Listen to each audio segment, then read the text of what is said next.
Assalamualaikum warahmatullahi wabarakatuh.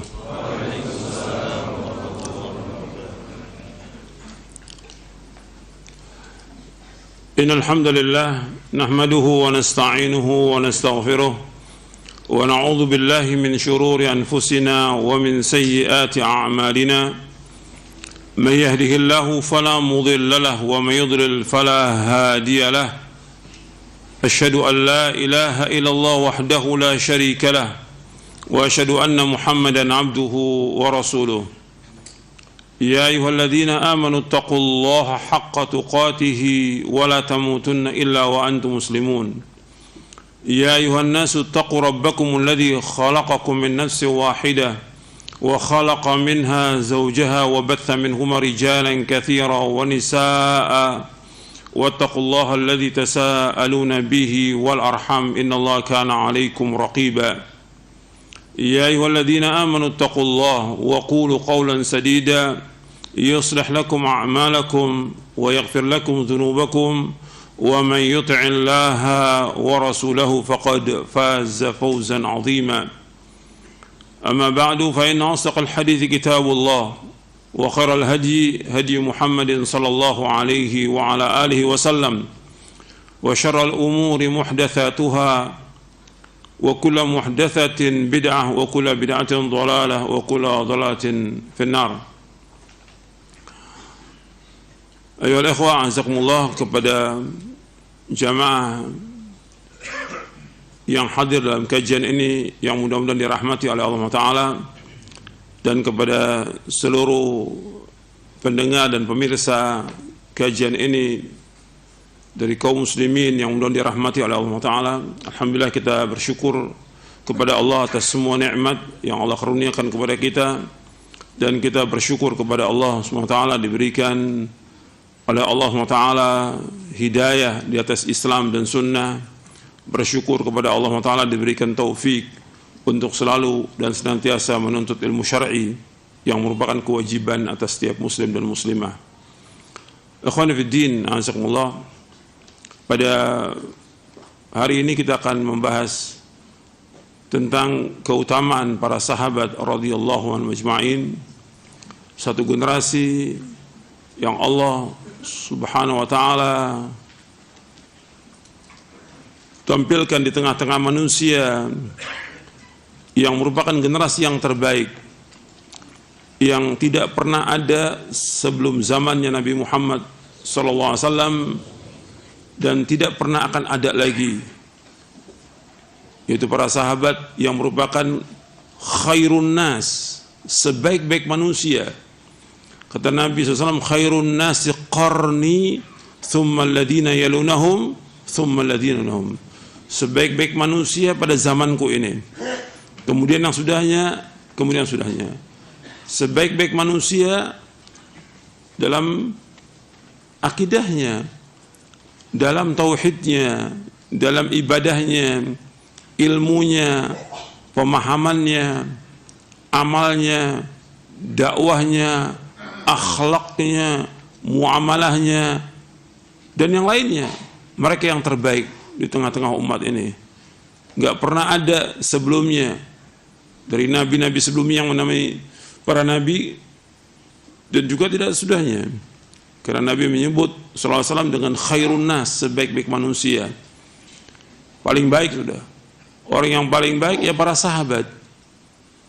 Makanya Allah Subhanahu wa taala menyebutkan mereka dengan kebaikan, dan bukan hanya kebaikan, Allah sebutkan Allah radhiyallahu anhum wa radu an, Allah redho kepada mereka. Enggak ada lagi yang lebih tinggi kecuali redho, keredoan Allah kepada generasi yang terbaik dari mereka.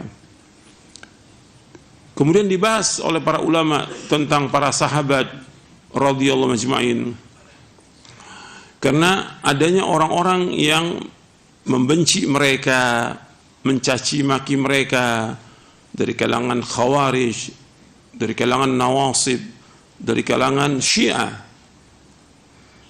Mereka adalah orang-orang yang rusak hatinya, rusak akalnya, rusak keyakinannya, dan rusak kehidupannya. Dan orang yang mencaci maki para sahabat adalah orang yang paling hina di muka bumi ini. Mencaci maki sahabat, mencaci seorang muslim aja, itu dosanya dosa besar. Muslim. Sekarang yang dicaci generasi yang terbaik dari umat ini, pembawa syariat agama ini, yang Nabi sallallahu alaihi wasallam menyampaikan wahyu kepada mereka, kepada para sahabat. Mereka tujuannya mencaci maki sahabat untuk membatalkan syariat agama ini. Jadi tetap aja akan ada orang-orang yang akan merusak agama ini, akan ada tetap, karena Allah sudah menyebutkan demikian dalam Al-Quran. Makanya untuk berjuang menegakkan agama harus terus ada, nggak boleh berhenti. Sebagaimana para perusak ada, yang menegakkan agama juga harus ada, nggak boleh berhenti. Para sahabat radhiyallahu majma'in, meskipun mereka dicela, dicaci, dimaki, tidak membahayakan mereka, karena mereka sudah dipuji oleh Allah Ta'ala, dan mereka dijamin semuanya dengan sorga. Wa kullan wa'adallahul husna, semua para sahabat kami jamin dengan sorga, dalam surah Al-Hadid ayat 10.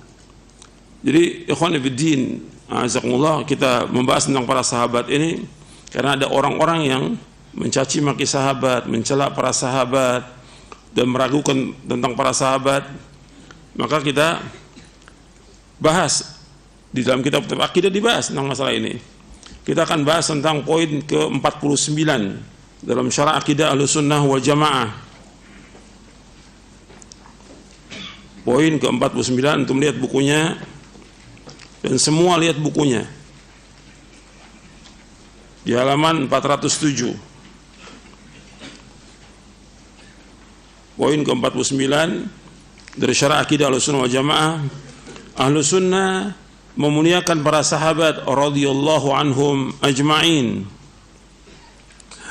Termasuk dari prinsip Ahlussunnah wal Jamaah yaitu menjaga hati dan lisan mereka terhadap para sahabat Rasulullah sallallahu alaihi wa ala alihi wasallam, dan mereka menerima apa yang datang dari Al-Quran, As-Sunnah, dan ijma' tentang keutamaan dan kedudukan mereka. Ahlussunnah juga mengakui keutamaan seluruh para sahabat radhiyallahu anhum ajma'in, karena mereka para sahabat radhiyallahu anhum ajma'in adalah umat yang paling tinggi akhlak dan perangainya. Meskipun demikian, Ahlussunnah tidak melewati batas terhadap para sahabat radhiyallahu anhum ajma'in, dan mereka tidak mempunyai keyakinan tentang kemaksuman para sahabat radhiyallahu anhum ajma'in. Bahkan mereka melaksanakan hak-hak para sahabat dan mencintainya, karena mereka mempunyai hak yang besar atas seluruh umat Islam, dan kita dianjurkan untuk mendoakan mereka. Sebagaimana Allah berfirman dalam surah Al-Hasyr di ayat 10, walladzina ja'u min ba'dihim yaquluna rabbana ighfir lana wa li ikhwanina alladzina sabaquna bil iman wa la taj'al fi qulubina ghillal ladzina amanu rabbana innaka raufur rahim. Dan orang-orang yang datang sesudah mereka, sesudah Muhajirin dan Ansar. Di ayat 8 Allah menyebutkan tentang Muhajirin di surah Al-Hasyr. Di ayat 9 Allah menyebutkan tentang Ansar, dan di ayat 10 Allah sebutkan di ayat 8 tentang Muhajirin, di ayat 9 tentang Ansar, di ayat 10-nya di surah Al-Hasyr ini. Dan orang-orang yang datang sesudah mereka, sesudah Muhajirin Ansar, mereka berdoa, Rabbana ighfir lana wa li ikhwanina alladzina sabaquna bil iman wa la taj'al fi qulubina ghillal ladzina amanu rabbana innaka raufur rahim. Wahai Rabb kami, ampunilah kami dan saudara-saudara kami yang telah beriman lebih dahulu daripada kami, dan janganlah engkau tanamkan kedengkian dalam hati kami terhadap orang beriman. Wahai Rabb kami, sungguh engkau Maha Penyantun dan Maha Penyayang. Doa inilah doa orang yang mengikuti kaum Muhajirin Ansar dengan kebaikan, yang menunjukkan atas kesempurnaan cinta mereka kepada para sahabat Nabi sallallahu alaihi wasallam, juga sanjungan mereka terhadapnya. Sesungguhnya orang yang pertama kali masuk dalam doa ini adalah para sahabat radhiyallahu ajma'in. Mereka yang terlebih dahulu beriman, dan mereka pula yang telah mewujudkan keimanan tersebut. Ayat tersebut menafikan, meniadakan kedengkian atau kebencian dari semua segi. Hal ini menunjukkan tentang kesempurnaan cinta mereka kepada sahabat. Arti kecintaan ahlu sunnah kepada para sahabat radhiyallahu anhum ajma'in. Ahlu sunnah mencintai para sahabat karena Allah dan Rasulnya. Ahlu sunnah mencintai para sahabat karena Allah dan Rasulnya memerintahkan untuk mencintai mereka yang lebih dahulu beriman dan mendapat kehormatan menemani Nabi SAW. Juga karena mereka telah berbuat baik kepada seluruh umat, dan karena mereka lah yang menyampaikan semua yang dibawa oleh Rasulullah SAW. Apa saja yang sampai kepada kaum muslimin, apakah itu ilmu atau kebaikan, itu hanyalah dengan perantaraan mereka. Antum perhatikan di sini bahwa Ahlussunnah mencintai para sahabat radhiyallahu anhum ajma'in karena Allah dan Rasulnya memerintahkan kita untuk mencintai mereka. Di dalam kitab-kitab, apakah itu Sahih Bukhari, Muslim, Abu Daud, itu ada penjelasan tentang dan seterusnya tentang manaqib, keutamaan atau fadailus sahabah, tentang keutamaan para sahabat. Keutamaannya sangat banyak para sahabat radhiyallahu anhum ajma'in karena mereka yang lebih dahulu beriman, mereka yang membantu mereka yang membantu Rasulullah SAW, mereka yang pertama kali menegakkan agama ini, mereka yang pertama kali berdakwah mengajak orang untuk masuk dalam agama Islam, mereka yang pertama kali hijrah, mereka pertama kali berjihad, dan yang lainnya. Semua yang pertama adalah para sahabat. Maka semua kebaikan yang kita peroleh dengan perjuangannya para sahabat. Kebaikan kita sekarang ini, kita berbuat baik, nggak lepas dari perjuangan para sahabat radhiyallahu anhum ajma'in.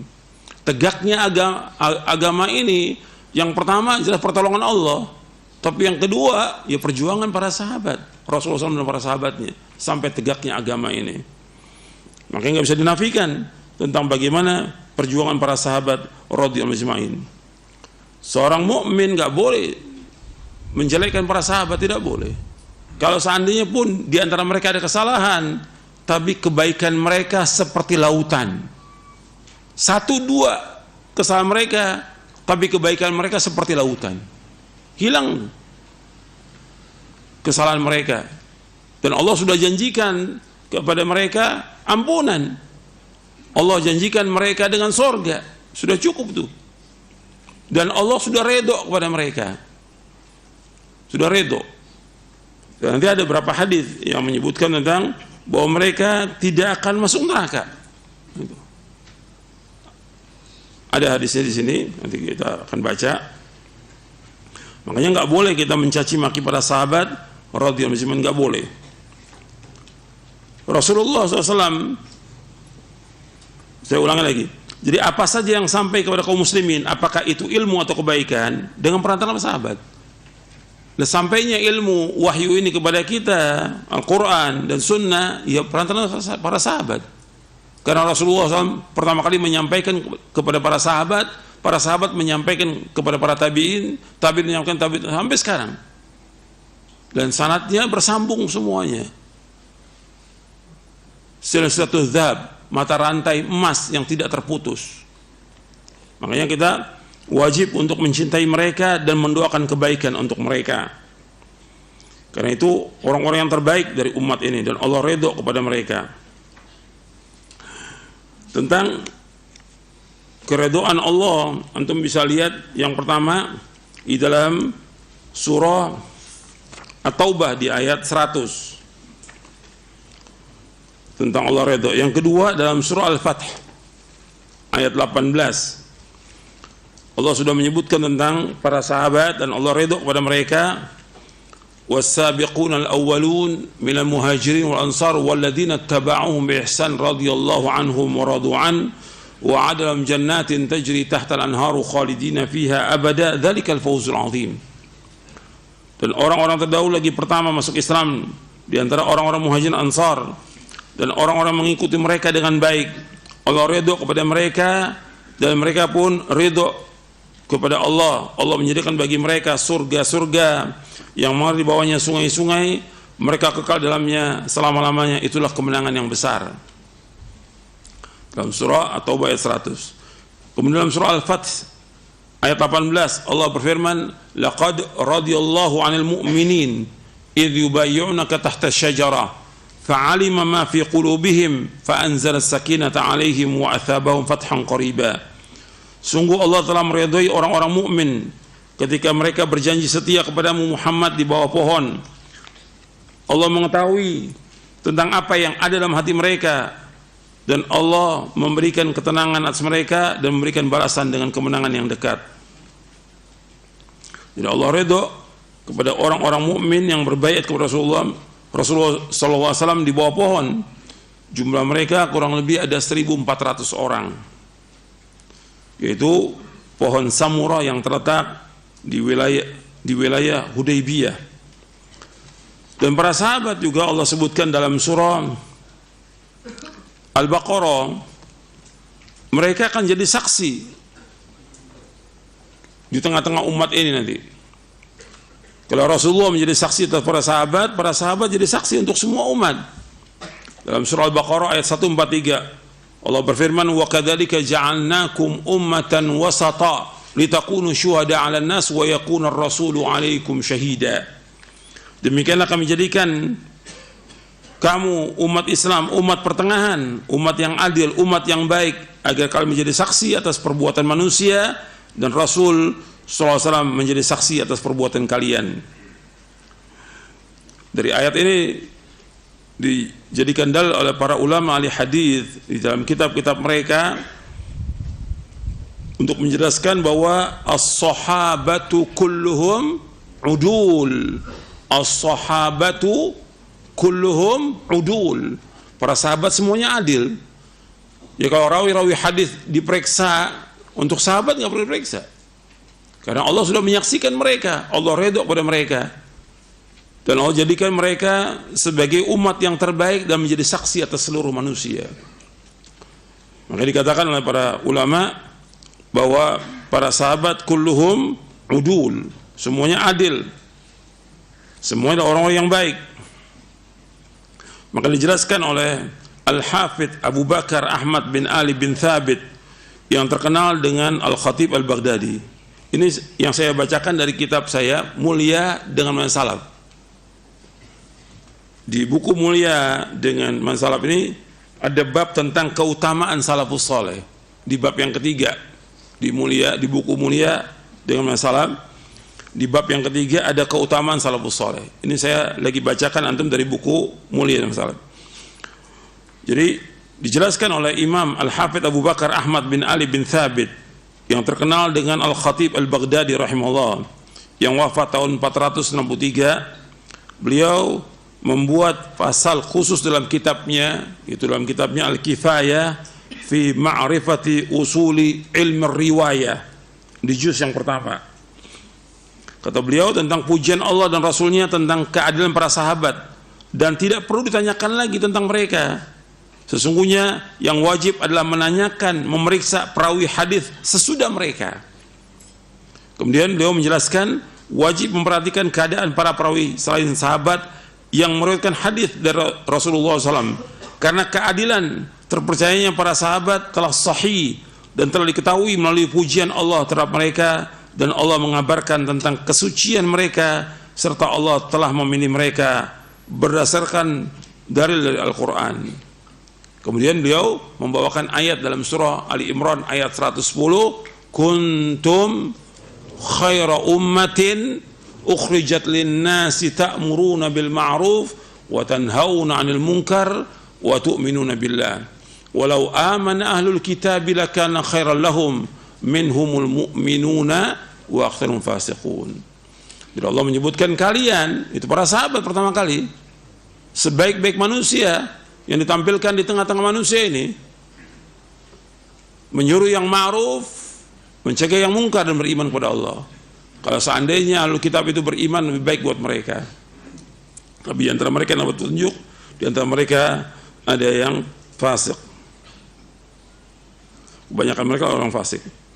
Kemudian juga dibawakan surah ini Al-Baqarah ayat 143. dan juga ayat-ayat yang lain.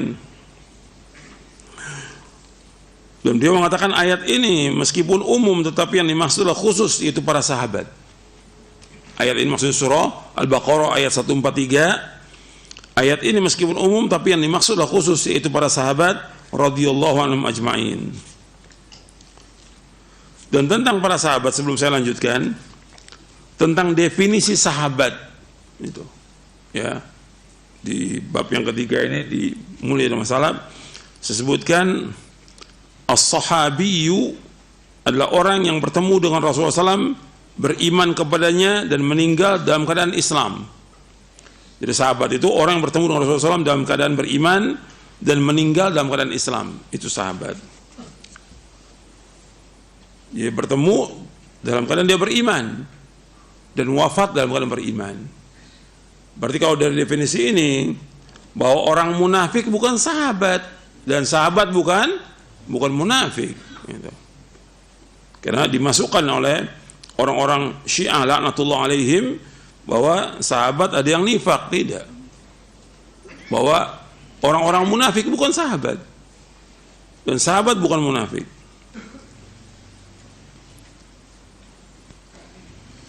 Dan disebutkan juga oleh Al-Hafidh Ibnu Hajar Asqalani di dalam kitabnya Al-Isabah fi Tamyiz Sahabah, kata beliau, pendapat yang paling benar yang aku pegang ialah bahwa para sahabat adalah orang yang pernah bertemu dengan Nabi sallallahu alaihi wasallam dalam keadaan dia beriman dan dia wafat dalam keadaan beriman. Bertemu dalam keadaan beriman dan wafat dalam keadaan beriman. Dan termasuk sini bertemu, bisa bertemunya sebentar, bisa juga lama. Apakah dia menurutkan hadis dari Nabi atau tidak? Begitu juga disebutkan oleh yang lainnya. Al-Imam Al-Bukhari menyebutkan bahwa siapa saja dari kalangan kaum muslimin yang pernah menyertai dan melihat Rasulullah SAW, yang dia beriman, maka ia terhitung sebagai sahabat Nabi sallallahu alaihi wasallam.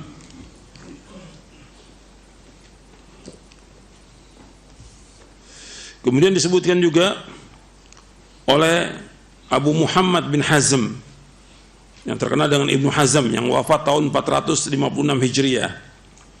Beliau berkata, sahabat tidak semua orang yang telah duduk bersama Rasulullah SAW, arti dia masuk Islam, meskipun hanya sesaat, dan mendengarkan perkataan beliau meskipun hanya satu kalimat, atau menyaksikan beliau secara langsung, dan tidak termasuk munafik. Artinya orang munafik bukan sahabat, dan sahabat bukan munafik, dan seterusnya. Beliau bawakan di dalam kitabnya Al-Ihkam fi Ushul Al-Ahkam. Begitu juga dijelaskan oleh Imam Al-Hafidh Abu Umar Yusuf bin Abdullah bin Abdul Bar Al-Qurtubi, yang terkenal dengan Ibnu Abdul Bar, yang wafat tahun 463 Hijriah. Beliau mengatakan, sungguhnya para sahabat tidak perlu kita bahas tentang keadaan mereka, karena sudah ijma', sepakat ahlul haq dari kaum muslimin, yaitu Ahlussunnah wal Jamaah, bahwa para sahabat semualah orang yang adil. Dalam kitabnya Al-Isti'ab fi Ma'rifatil Ashab. Sekarang kita lanjutkan penjelasan dari Syarah Akidah.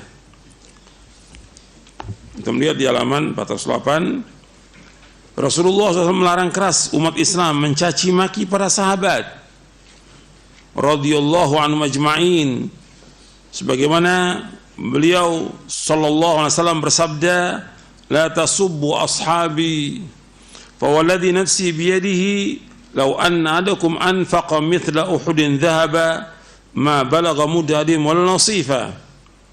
La tasubbu ashabi, janganlah kalian mencaci maki para sahabatku. Jangan kalian mencaci maki para sahabatku. Fa walladhi nafsi biyadihi, demi Allah yang diriku di tangannya, lau anna ahadakum, kalau seandainya seorang dari kalian, anfaqa, berinfak, mithla uhudin dhahaba, infak sebesar gunung Uhud berupa emas, ma balagha mudalim wal nasifa, maka belum bisa mencapai nilai infak mereka meskipun mereka infak hanya 1 mud, yaitu sepenuh 2 telapak tangan dan tidak juga separuhnya. Hadis ini sahih diriwayatkan Imam Bukhari, Muslim, Abu Daud, Tirmidzi, Ahmad, Al-Baghawi dalam Syarah Sunnah, Ibnu Abi Asim dalam kitabnya Sunnah dari sahabat Abu Sa'id Al-Khudri radhiyallahu an. Di dalam hadis ini Nabi menyebutkan la tasubbu ashabi, jangan kalian mencaci maki sahabatku, jangan mencela sahabatku, jangan menuduh sahabatku, jangan memfitnah sahabatku, dan yang lainnya. Jangan mengejek para sahabat, jangan melecehkan mereka. Demi Allah yang diriku di tangannya, kalau seandainya seorang dari kalian infak sebesar gunung Uhud berupa emas, jadi sekarang kita infak sebesar gunung Uhud berupa emas, bukan 1 gram emas, bukan 1 kilo, bukan 1 ton. Gunung Uhud berapa ton emas tuh infak. Sahabat infak berupa makanan kurang lebih sebesar 2 telapak tangan. Kita infak dengan sepenuh gunung Uhud berupa emas, sahabat segini belum bisa mencapai derajat sahabat. Bayangin tuh, orang infak ribuan ton emas, sahabat cuma berupa makanan 2 telapak tangan. Kita belum bisa mencapai derajat sahabat karena imannya mereka, karena ikhlasnya mereka, dan yang lainnya lagi. Ini yang mengatakan siapa di sini? Rasulullah SAW as-sadiqul masduq. Enggak boleh didustakan. Wa ma yantiqu anil hawa in huwa illa wahyu yuha. Enggak boleh mencaci maki sahabat, enggak boleh menceritakan tentang kejelekan para sahabat, tidak boleh sama sekali. Kalau menceritakan kebaikannya boleh sebutkan. Makanya enggak boleh orang menyebutkan kejelekan sahabat sedikitnya, enggak boleh.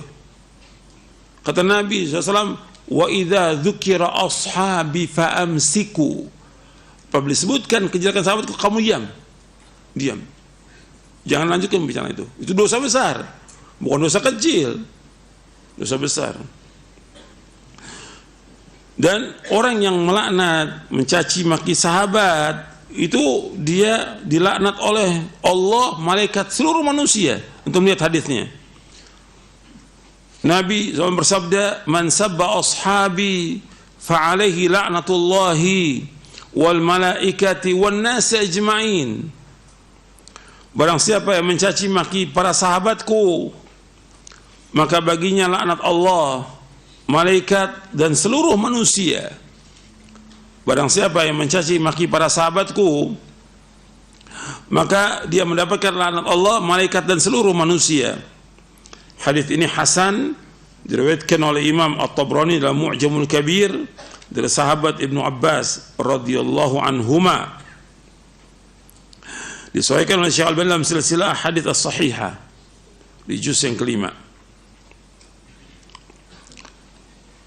Jadi orang yang mencaci maki sahabat dapat laknat dari Allah, malaikat, dan seluruh manusia.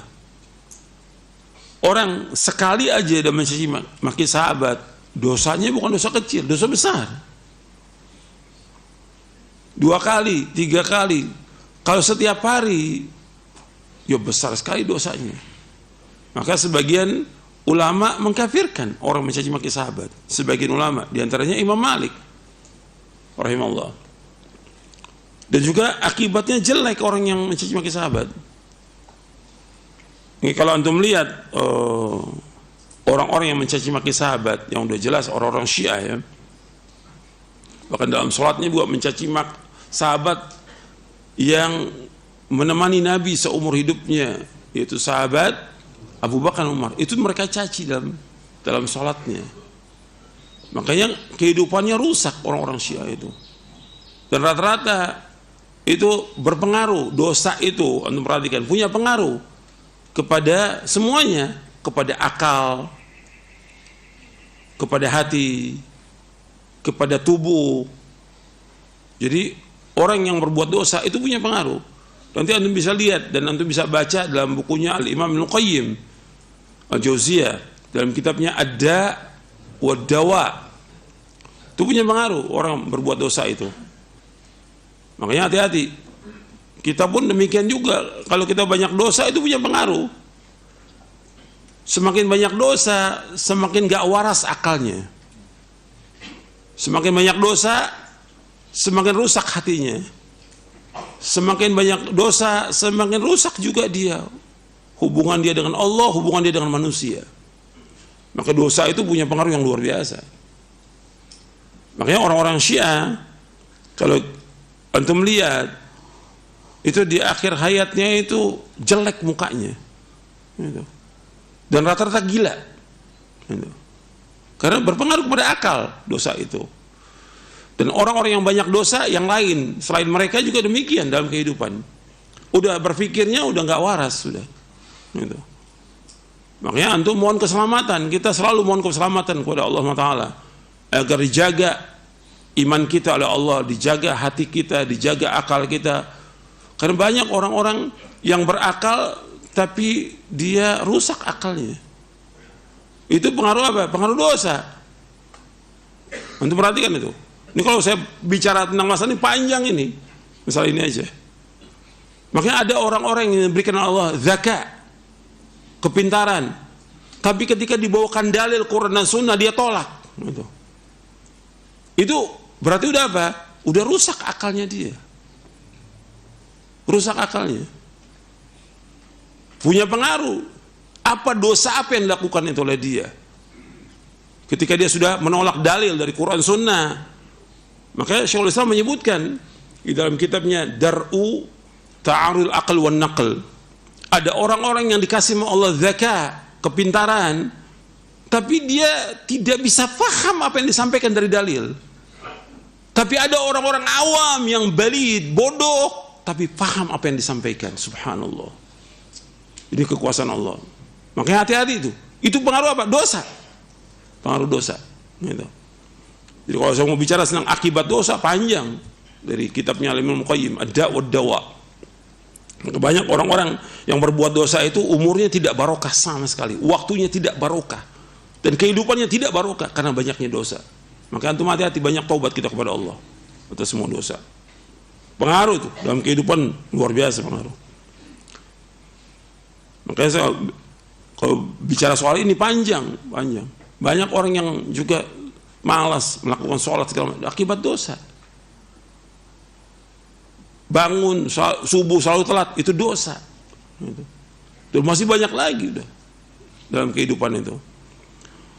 Kalau kita bicara soal masalah orang yang mencaci maki sahabat, kita kembali kepada pembahasan ini.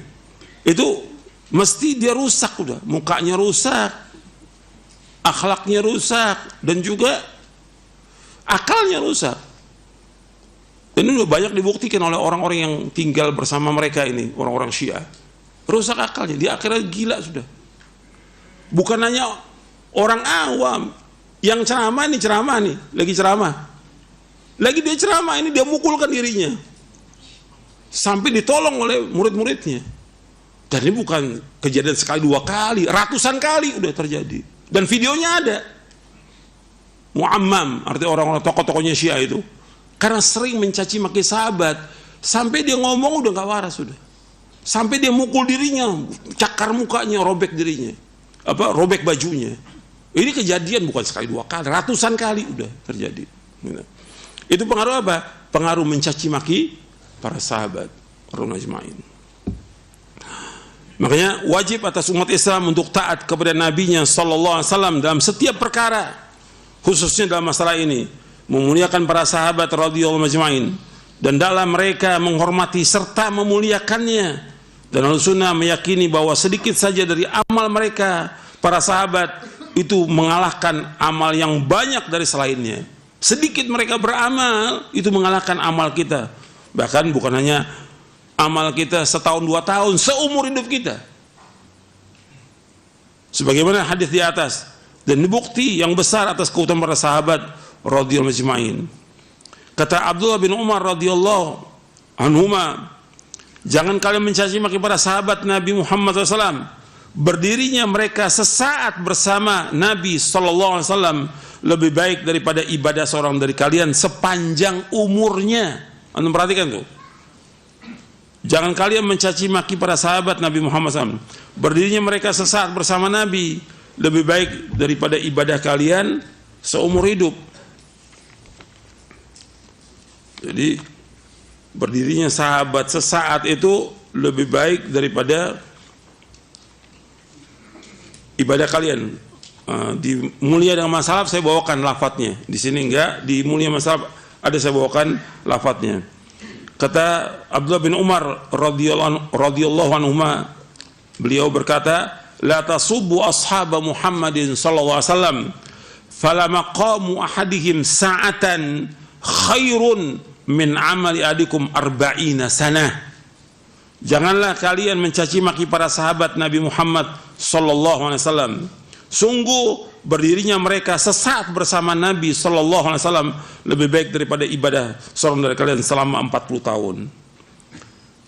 Athar ini sahih, diriwayatkan oleh Imam Ahmad dalam kitabnya Fadailus Sahabah. Imam Ahmad punya kitab judulnya Fadailus Sahabah yang ditahqiq oleh Wasiullah Abbas, 2 jilid. Diriwayatkan juga oleh Imam Ibnu Abi Asim dalam kitabnya As-Sunnah, dan disesuaikan oleh Syekh Al-Albani dalam Syarah Aqidah At-Tahawiyah, dalam takhrij Syarah Aqidah At-Tahawiyah. Kemudian tujuan orang-orang itu mencaci maki sahabat dijelaskan, apa sih maksud mereka mencaci maki sahabat itu? Dijelaskan oleh Imam Abu Zur'ah Ar-Razi rahimahullah yang wafat tahun 264 Hijriah. Kata Imam Abu Zur'ah Ar-Razi, beliau mengatakan, idza ra'aitar rajula yantaqisu ahadan min ashabi Rasulullah SAW fa'lam annahu zindiq wa dzalika anna Rasulullah SAW indana haqqun wal Qur'an haqqun wa innama adda ilaina hadzal Qur'ana was sunana ashabu Rasulullah SAW wa innama yuriduna ayajrahu syuhudana liyubtilul kitaba was sunnah wal jarhu bihim aula wa hum zanadiqah. Kata Imam Abu Zur'ah Ar-Razi rahimahullah, apabila engkau melihat seorang mencaci maki salah seorang sahabat Rasulullah SAW, maka ketahuilah bahwa ia zindiq, dia munafik.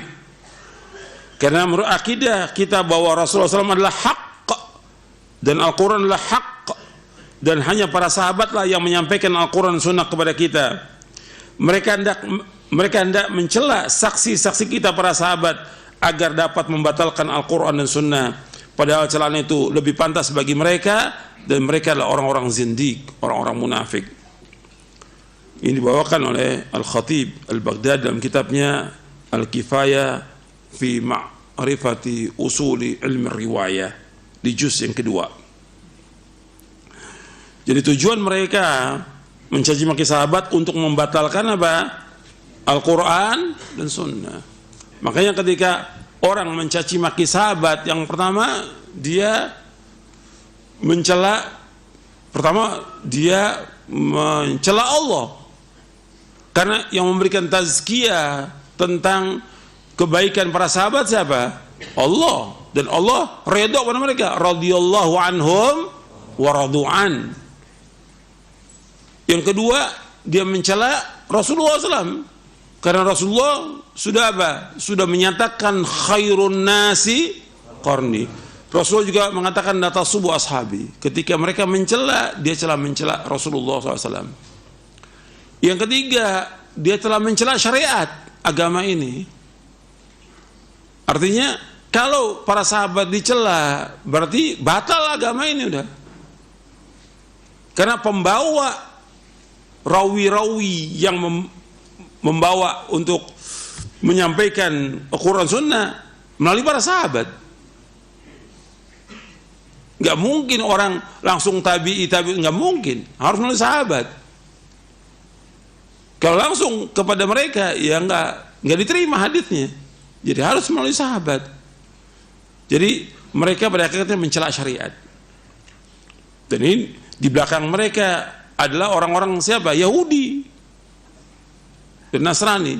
Makanya pendiri agama Syiah siapa?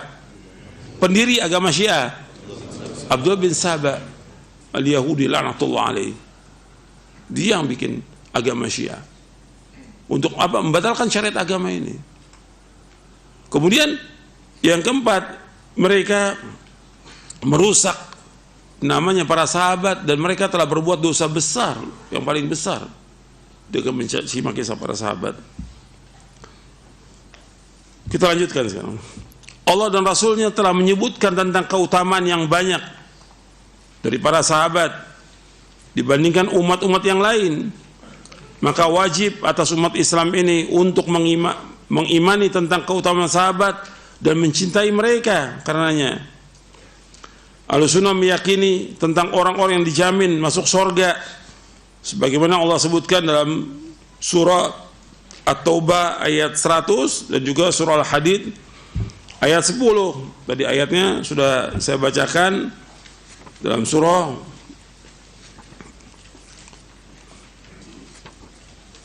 At-Taubah di ayat 100. Allah berfirman, was-sabiqunal awwalun minal muhajirin wal ansar walladzina ittaba'uhum bi ihsan radhiyallahu anhum wa radu an wa lahum jannatin tajri tahtal anharu khalidina fiha abada dzalikal fawzul azim. Artinya orang-orang yang terdahulu lagi pertama masuk Islam di antara orang muhajirin ansar dan orang-orang yang mengikuti mereka dengan baik, Allah redho kepada mereka dan mereka pun redho kepada Allah. Allah menyediakan bagi mereka surga-surga yang mana di bawahnya sungai-sungai, mereka kekal dalamnya selama-lamanya. Itulah kemenangan yang besar. Dan Allah juga sebutkan dalam surah Al-Fatah ayat 18, laqad radhiyallahu 'anil mu'minina idh yubayyi'unaka tahta asy-syajara fa'alima ma fi qulubihim fa'anzala as-sakinata 'alaihim wa athabahum fathan qariba. Sungguh Allah telah meridhai orang-orang mukmin ketika mereka berjanji setia kepada Muhammad di bawah pohon. Allah mengetahui tentang apa yang dalam hati mereka, lalu Allah memberikan kemenangan, Allah memberikan ketenangan kepada mereka, dan Allah memberikan balasan dengan kemenangan yang dekat. Kemudian juga Allah Subhanahu wa taala menyebutkan dalam surah Al-Hadid ayat 10, wa kullan wa'adallahu husna, dan mereka semua kami jamin dengan sorga. Artinya Allah sudah menjamin mereka ini dengan sorga.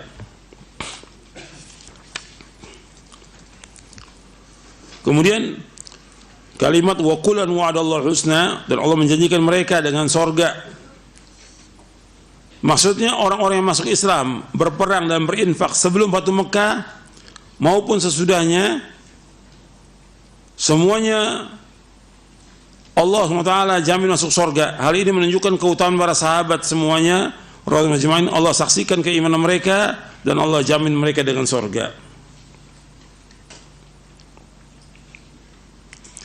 Ini disebutkan, nanti antum lihat tafsir dari ayat Al-Hadid ayat 10, wa kullan wa'adallahu husna, disebutkan oleh Syekh As-Sa'di dalam kitabnya Taisir Karimur Rahman fi Tafsir Kalamil Mannan,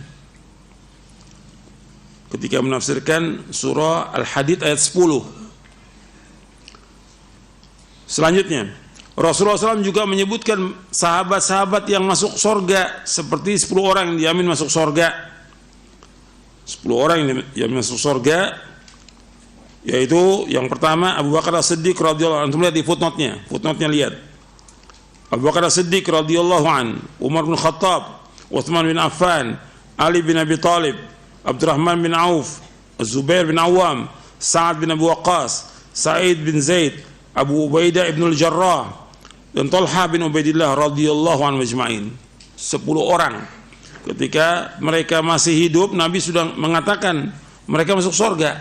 10 orang ini, Abu Bakar As-Siddiq, Umar bin Khattab, Utsman bin Affan, Ali bin Abi Thalib, Abdurrahman bin Auf, Az-Zubair bin Awam, Sa'ad bin Abu Waqqas, Sa'id bin Zaid, Abu Ubaidah ibn al-Jarrah, dan Talha bin Ubaidillah radhiyallahu ajma'in. Dan mereka semuanya adalah Quraisy. Semuanya mereka ini Quraisy. Dan hadis ini sahih, diriwayatkan oleh Abu Dawud, Tirmidzi, Ibnu Majah, Ahmad, Ibnu Abi Asim, dan Al-Hakim. yang menyebutkan tentang 10 sahabat. Bahkan dalam riwayat ini disebutkan Abu Bakar fil jannah, Umar fil jannah, Uthman fil jannah, Ali fil, disebutkan semua yang disebutkan Nabi, 10 orang itu dengan kalimat sorga.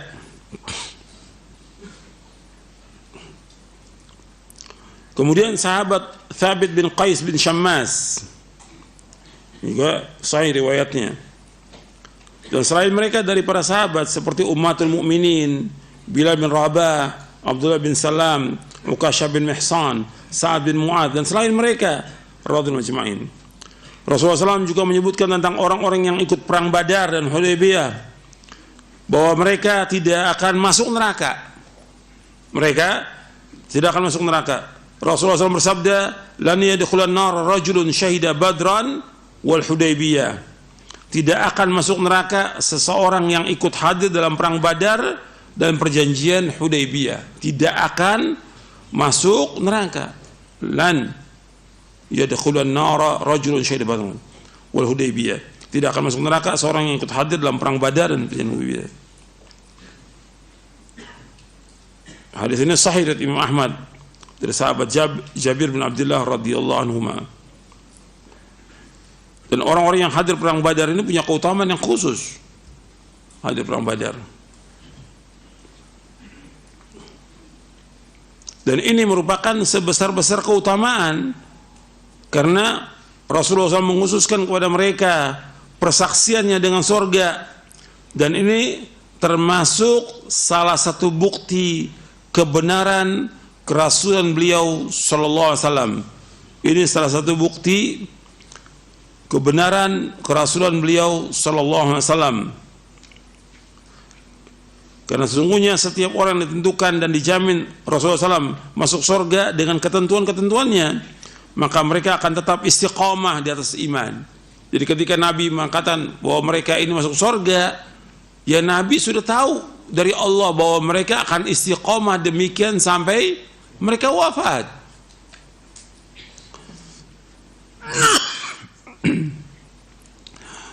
Sehingga mereka mendapatkan apa yang telah dijanjikan kepada mereka. Mudah-mudahan Allah meridhoi mereka semuanya. Dan Ahlussunnah menerima serta menetapkan apa yang diriwayatkan dari Amirul Mukminin Ali bin Abi Thalib radhiyallahu an secara mutawatir dan yang lainnya, bahwa sebaik-baik orang dari umat ini sesudah nabinya SAW adalah Abu Bakar, Umar, Uthman, baru Ali. Jadi ketika Ali radhiyallahu anhu ditanya, siapakah orang yang terbaik? Dia jawab Abu Bakar. Kemudian siapa? Umar. Kemudian siapa? Uthman. Kalau sudah 3, berarti Ali yang keempatnya. Ali sendiri yang melakukan demikian. Karena kalau kita lihat orang-orang Syiah, mereka mendahulukan Ali.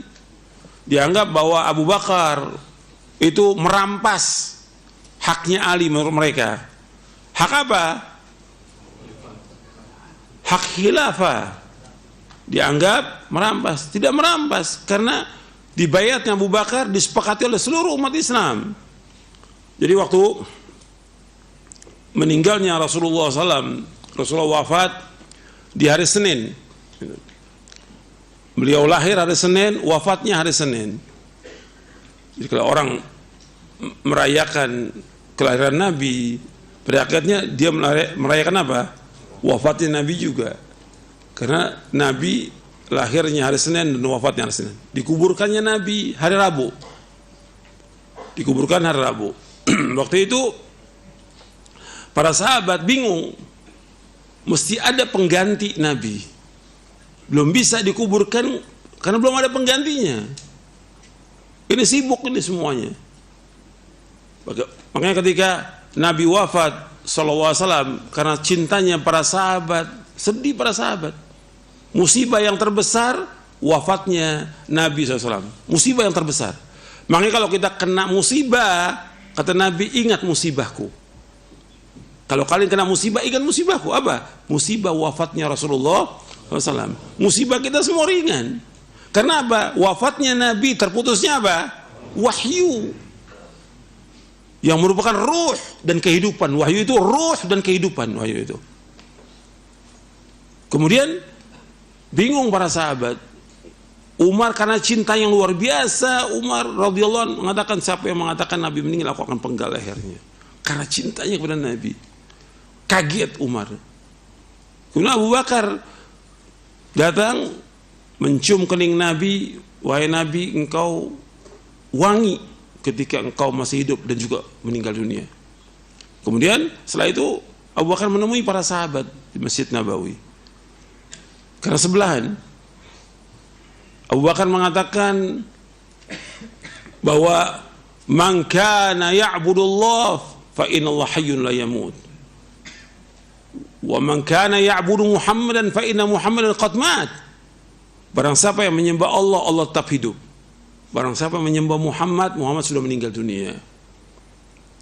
Kemudian dibacakan dalam surah Ali Imran oleh Abu Bakar Siddiq. Umar nangis ketika mendengar Abu Bakar membacakan ayat itu. Kemudian sedih, sudah semua para sahabat sedih. Sehari Senin, Selasa begitu juga. Akhirnya kemudian orang-orang Ansor di Bani Saqifah berkumpul juga mereka untuk membaiat Sa'ad bin Ubadah. Kemudian dikabarkan datang Abu Bakar, Umar dan semua datang. Ali mau datang ke sana. Untuk apa? Untuk menjelaskan kepada mereka. Sempat ada keributan sedikit tapi selesai. Kata mereka, minna amir wa minkum amir. Dan antara kami harus ada amir, kalian juga ada amir. Kata Umar radhiyallahu anhu, nahnul umara wa antumul wuzara. Kami ini amir, kalian pembantunya. Kami amir. Dibacakan hadis Nabi SAW, ala imatu min Quraisyin, imam dari Quraisy. Enggak berhak yang lain. Enggak berhak orang Ansar yang lain. Yang berhak untuk jadi imam, menjadi khalifah Quraisy. Selain Quraisy enggak boleh. Tidak boleh. Karena apa? Nas. Dalil. Nabi bersabda sallallahu alaihi wasallam, ala imatu min Quraisyin, imam dari Quraisy. Selain Quraisy enggak boleh. Makanya dulu nih, bukan sekarang, 30 tahun yang lalu gitu. Ketika ada kelompok-kelompok sempalan ini mengatakan kita harus baiat kepada imam ini. Saya bilang imam dari Quraisy, gak ada imam dari orang Jawa atau Sumatera, gak ada. Ini cerita 30 tahun yang lalu. Saya ketemu mereka. Mestinya imam itu musyawarah antum, siapa yang harus dibunuh lebih dahulu. Karena Nabi bersabda SAW dalam hadis yang sahih riwayat Muslim, idza buyal khalifataini faqtulu adahuma. Apabila dibaiat dua khalifah, bunuh salah satunya. Sekarang antum musyawarah dulu siapa yang harus dibunuh. Jadi mereka juga bingung, enggak berhak kan tuh mengangkat khalifah.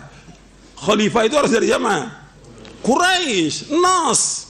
Dan dalilnya sahih dan berapa hadis tentang Quraisy itu. Ala imam min Quraisy. Maka dalam Al-Quran yang disebutkan tentang suku hanya satu, li ilafi Quraisy, nggak ada yang lain. Itu tentang keutamaan Quraisy. 10 orang jamin masuk surga dari Quraisy. Kemudian khalifah harus, setelah disampaikan oleh Umar bin Khattab radhiyallahu anhu, kemudian kata Abu Bakar, aku bayat engkau Umar. Tidak, engkau harus bayat. Dibayat oleh Umar. Kemudian sahabat langsung semuanya sami'na wa ata'na. Enggak ribut, langsung tuh baiat Abu Bakar. Terjadi baiat itu. Seluruh sahabat baiat kepada Abu Bakar As-Siddiq, khalifah yang pertama, Amirul Mukminin yang pertama, Abu Bakar As-Siddiq. Karena itulah yang ditunjuk oleh Nabi SAW. Ketika Nabi sakit, yang menjadi imam siapa? Abu Bakar As-Siddiq. Ketika ada seorang bertanya, Rasulullah, kalau seandainya engkau meninggal dunia, aku datang kepada siapa? Pada Abu Bakar. Banyak hadisnya. Jadi menunjukkan bahwa sesudah wafatnya Rasulullah, yang berhak menjadi khalifah Abu Bakar. Setelah dibaiat Abu Bakar radhiyallahu anhu, baru kemudian dimakamkan Rasulullah SAW di hari Rabu'nya. Sudah pengganti. Dan semua sudah setuju. Itu baiat. Kemudian ketika 2 tahun Abu Bakar memimpin dan mulai sakit Abu Bakar sudah menunjuk sahabat Umar. Karena memang sudah penunjukan langsung. Karena Nabi suruh mengikuti dua orang sudah wafatnya Nabi, Abu Bakar dan Umar. Kata Nabi SAW, iqtadu billadaini min ba'di, Abu Bakar wa Umar. Dan akan mengikuti dua orang sudah wafatku, Abu Bakar dan Umar radhiyallahu anhuma. Dan kedua-duanya adalah teman dekat Nabi dan juga sebagai apa? Mertuanya Nabi SAW. Orang yang paling dekat udah. Justru yang dicaci maki, dicela oleh Syiah yang mana? Dua orang ini dalam sholatnya mereka. Laknatullah alaihim. Orang Syiah laknatullah alaihim. Mereka mencaci maki para sahabat. Padahal mereka adalah orang yang terbaik. Dan juga kalau kita ceritakan tentang para sahabat, ceritakan kebaikannya. Kita nggak akan ditanya tentang mereka sama sekali. Makanya buat apa kita mencela mereka, buat apa? Allah menyebutkan tilka ummatun qad khalat laha ma kasabat walakum ma kasabtum wala tusaluna amma kanu ya'malun. Kan nggak akan ditanya tentang apa yang mereka perbuat. Seandainya mereka salah, nggak ditanya. Yang ditanya apa? Tentang kita akan ditanya. Allah sebutkan dua kali ayat itu dalam surah Al-Baqarah. Ayat itu Allah sebutkan dua kali dalam surah Al-Baqarah. Kemudian setelah Abu Bakar dibaiat, kemudian Umar. Setelah Umar, kemudian Utsman. Dan ini 6 orang yang ditunjuk oleh Umar untuk musyawarah. 6 orang. Di antaranya Utsman, Ali dan yang lainnya. Ditunjuk Utsman. Kemudian setelah itu Ali radhiyallahu majma'in. Dan ini sudah sepakat semuanya. Dari Ahlussunnah sepakat sudah. Sebagaimana ditunjukkan oleh athar dan ijma' para sahabat radhiyallahu yang mendahulukan Utsman radhiyallahu anhu atas Ali radhiyallahu anhu dalam baiat. Khilafah salah seorang dari keduanya, Utsman dan Ali radhiyallahu anhuma, tidak akan terjadi melainkan setelah musyawarah seluruh kaum muslimin. Menurut perbedaan tingkat mereka, dan kisah ini masyhur dalam kitab-kitab tarikh. Masyhur kitab ini.